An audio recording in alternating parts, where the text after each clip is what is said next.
Coming up, this is not like her to disappear. She's very close to her family. She talks to them all the time. For Vault Studios, I'm Will Johnson. And I'm Reed Redmond. You're listening to The Daily Crime.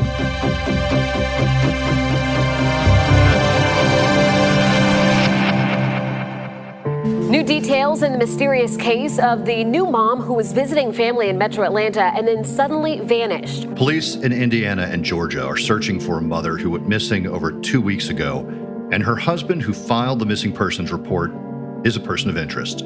He's also now behind bars, charged in connection to an unrelated case. As far as I know, there's no evidence that she was ever back in Indiana.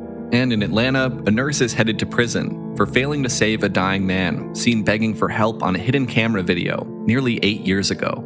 It's been nearly 8 years since 89-year-old James Dempsey died at a Metro Atlanta nursing home. His family always suspected something criminal happened. Because they installed a hidden camera in his room, they finally proved it. Sierra Breland was last seen in Georgia at the end of February, but her husband actually filed the missing persons report a week later in their hometown of Carmel, Indiana. Will, bring us up to speed on this case. Yeah, 31-year-old Sierra and 37-year-old Xavier live in Indiana. They went to visit family in Georgia at the end of February. They had their 5-month-old baby with them. And after being in Georgia for a few weeks, is our understanding, she was then last seen at her mother-in-law's home in Johns Creek, Georgia. So that would be Xavier's mother. This is just outside of Atlanta, northeast of Atlanta, on the evening of February 24th. So that's when we have any indication of when she was really last seen. We don't know who saw her or whether that was picked up on video surveillance or what, but that is what police are saying. There's no cell phone data or any other trace of where Sierra went after that night. So the following weekend, Xavier was back in Indiana and he filed a missing persons report. He said Sierra left their house around 10 o'clock at night and then just didn't return. The report states she was wearing purple shorts and a black top. Even though temperatures were only in the 20s that night in Indiana, she also left behind her cell phone, her purse, credit cards, and belongings. And so when he filed this report, that's the first time that police heard about Sierra missing. And following an investigation, they're now saying she was actually last seen that weekend before, back in Georgia. Police have identified Sierra's husband as a person of interest in this case. There aren't any charges in this case, but as you mentioned, he is behind bars in connection with a different case. Can you tell us about those charges? Right. So this has all come about around the same time. Investigators, when they got this missing persons report, looked at Xavier Breland, found out that he was a fugitive wanted in Newnan, Georgia, charged in Newnan with the aggravated stalking of his ex-wife. So she is the mother of his 5-year-old child. Newnan is about an hour and a half south of Johns Creek, south of Atlanta. And that, again, is where Sierra was last seen at her mother-in-law's house. We don't know a whole lot more about that aggravated stalking case, but they put him behind bars. When he filed that missing persons report and they started looking at him, they discovered those charges. So he was taken into custody. At the same time, they identified him as a person of interest in his wife's disappearance, and he'll be extradited back to Georgia on those charges. We're coming up on a month now since Sierra Breland was last seen. Her family and friends are obviously very concerned and speaking out about the case. Are there searches taking place in Georgia or Indiana or both? Yes, and most of those are taking place in Georgia. I will say that her former sister-in-law has spoken to WXIA in Atlanta. She remains close to the family. She has stated that Sierra and Xavier have had a very troubled relationship. So the family is really, again, going to Georgia. They've had search crews out. They've been passing out flyers, looking for homes, businesses that have security cameras that might have recorded video of Sierra and or her husband. This was in a neighborhood with other homes around, and so the hope is really that there's some cameras that might have caught some evidence or trace of her around that time that she was there. They are also making public pleas to Xavier's mother to offer her help. Again, that's where they were staying in this town of Johns Creek in Georgia at her house. And they've asked her publicly just to offer up any information she might have. So far, our understanding is she hasn't said anything publicly. You mentioned that Sierra and Xavier had their 5-month-old baby with them when they went to Georgia. Where is the child now? So when Xavier was taken into custody, the baby was placed in the care of the state, but there's an effort underway to get that 5-month-old baby back to Georgia and into the care of Sierra's family. And really, Sierra's family is confident that she wouldn't just walk out on her family and, most importantly, her 5-month-old baby. One final note, there is currently a $10,000 reward in the case. Anyone with information can call police in Johns Creek, Georgia, and the FBI are also now involved in the investigation. It's a mom with a young child. And as a mom, I can't imagine leaving behind my baby. So yes, we're taking it very seriously, as is the police department up in Indiana.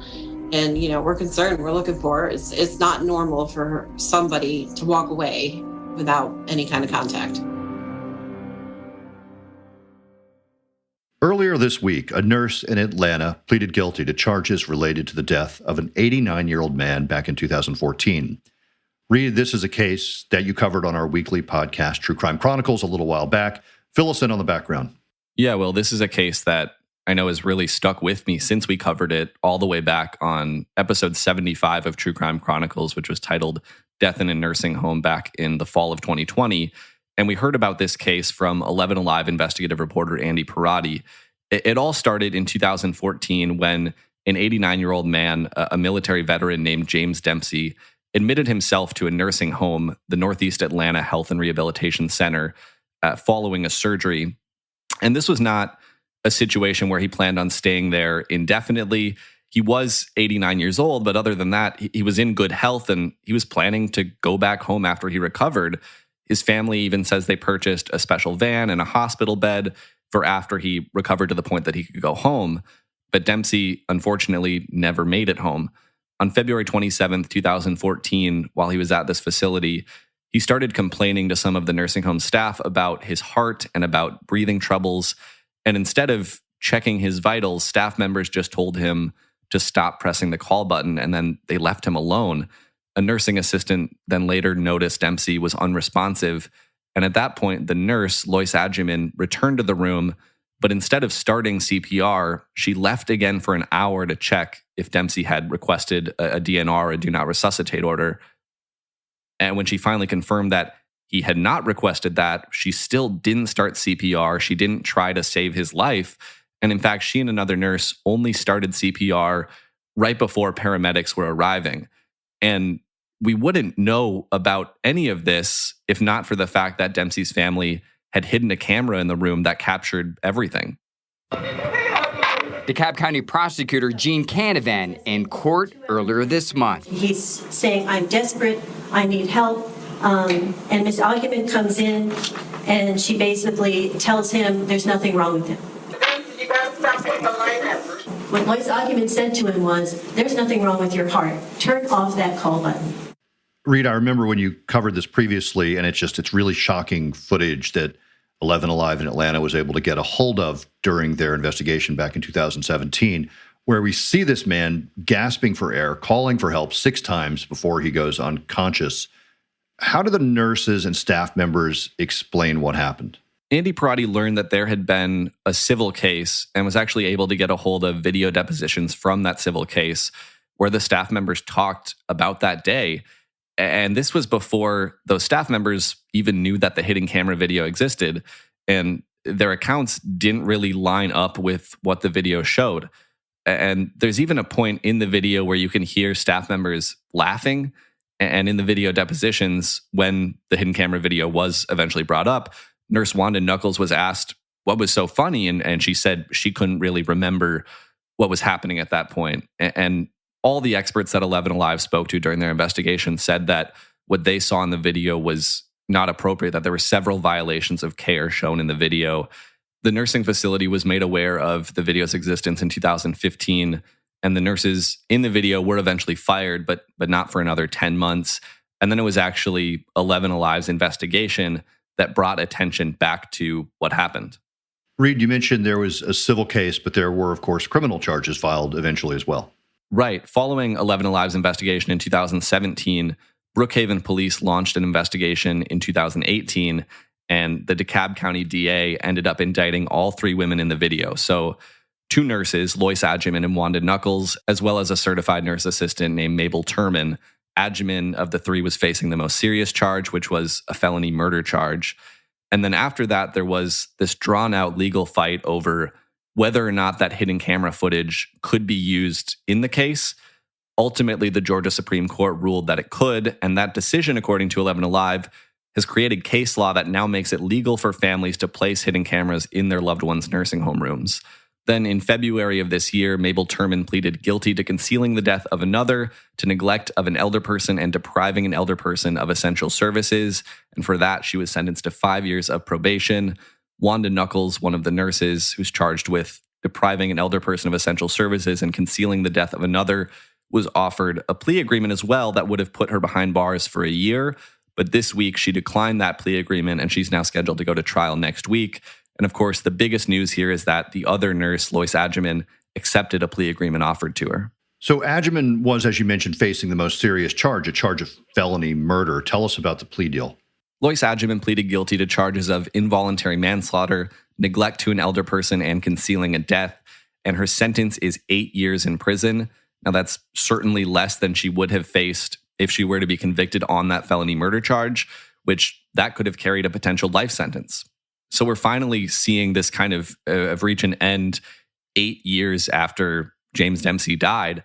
And again, this case has had a broader impact on the nursing home industry. That Supreme Court ruling to allow hidden cameras to be placed in nursing homes is huge, and it'll hopefully lead to better care being provided and for families to be able to get more transparency about the care that their loved ones are receiving when they're not around to make sure that they're getting that care. And as I mentioned, Andy Parati and the Reveal team at 11 Alive have been the ones pursuing this story. And it's a story that might have gone away without the public knowing about it, if not for them. And I highly recommend listening to our episode of True Crime Chronicles, episode 75, to hear Andy talk about the case, how he was able to get all of this footage and tracking all of that down. And also, I recommend checking out all of his coverage at 11alive.com. Since the hearing this week, he has spoken with James Dempsey's family, and he talked about their reaction on air. Well, Dempsey's family was not in the hearing today, but they do tell me over the phone that they are glad that this is all over, and they hope that this sends a message that the next time that something like this happens, that facilities and nurses take it seriously and do not ignore someone just because they're elderly. All right, Reed, thanks for bringing us that story. Of course, we are here 5 days a week, Monday through Friday, with The Daily Crime. You can also check out our weekly show, True Crime Chronicles. And if you haven't already, please give a listen to Killer Cases, hosted by veteran investigative journalist Brian Ross. For The Daily Crime, I'm Will Johnson, along with Reed Redmond.